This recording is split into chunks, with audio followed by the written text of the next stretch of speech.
Hi, good morning everyone. I'm here again, Wide Open Transit Farm. I'll be back. How are you guys? I'm hoping everything is fine, and about me, if there is asking, I'm fine too, and thank you. My topic is to be shared today is about aloe vera plant. I have aloe vera seedling was bought in the store, and I want to share a little about aloe vera plant, like the uses and the benefit. Aloe vera is a succulent plant used in alternative medicine, and also aloe vera is a type of plant with think pointed leaves, or the think liquid found in the leaves that is used. And I want to show you the liquid that we found inside the leaves of the aloe vera leaves. This is called aloe vera gel. This one to use or to apply the gel of the aloe vera. The uses of aloe vera and the benefit. Aloe vera is good to the skin, protect the skin, repair the skin from the damaging of the heat from the sun. It helps to prevent also fines and wrinkles, because aloe vera is rich source of antioxidant and vitamins that helps to protect the skin. And aloe vera also is good to our hair. It helps to hair growth, straighten hair, lost hair, and also it protect from the sun too, because aloe vera is abundant in vitamins and minerals for healthy hair. Aloe vera also is good to indoor, outdoor, to the house, because aloe vera plant is a stylish plant, and it can make also an additional display to the house. It helps to purifies the air inside the house, cleaning up inside the house, and has amazing healing too, because aloe vera is medicinal plant. And aloe vera also is good to put in the bedroom, because it helps good sleep. It produces oxygen at night to give a restful or better sleep. And aloe vera also, the gel of aloe vera, this one we can make or we can use an aloe vera juice.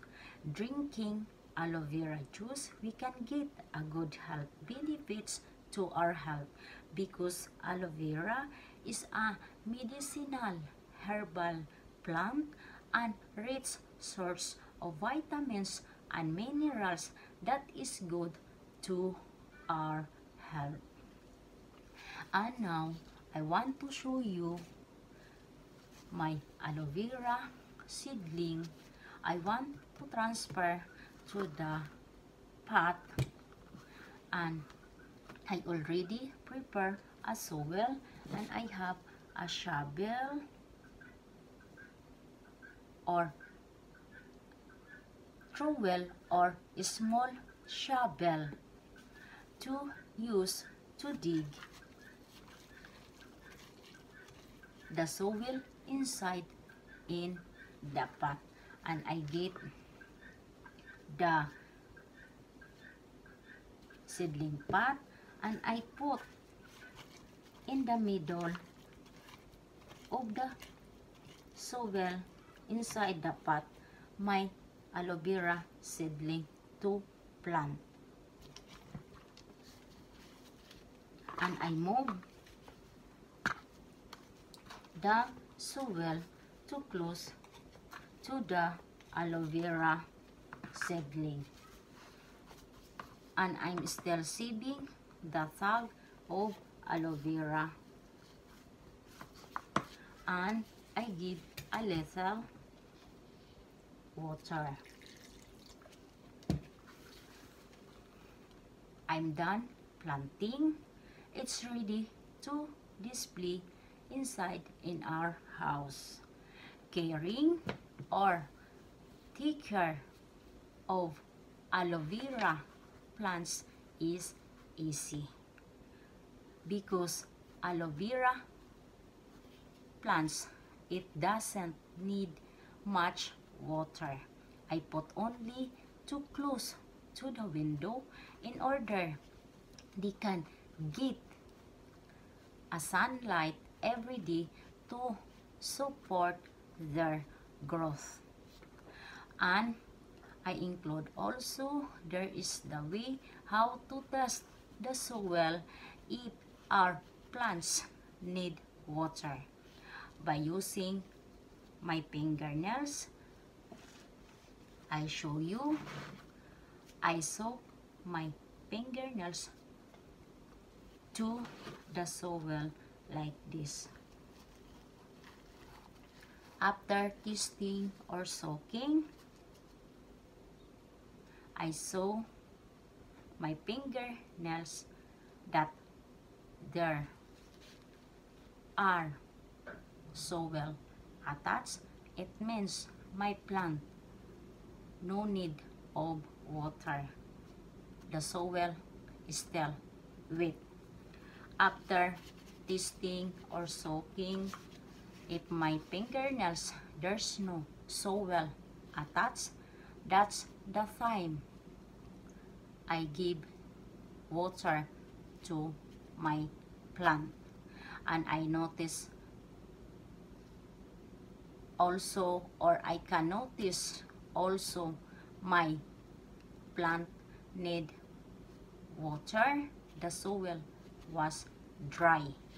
And thank you for watching, and I hope my videos about planting it can help you.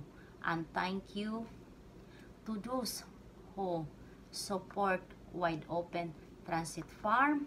Thank you so much. I really much appreciated.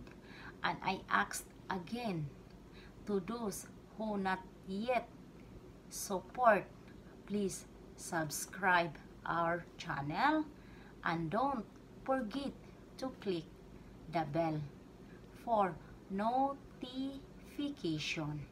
And thank you in advance. God bless you always. Be safe. Take care every day. I see you on the next video. Bye-bye.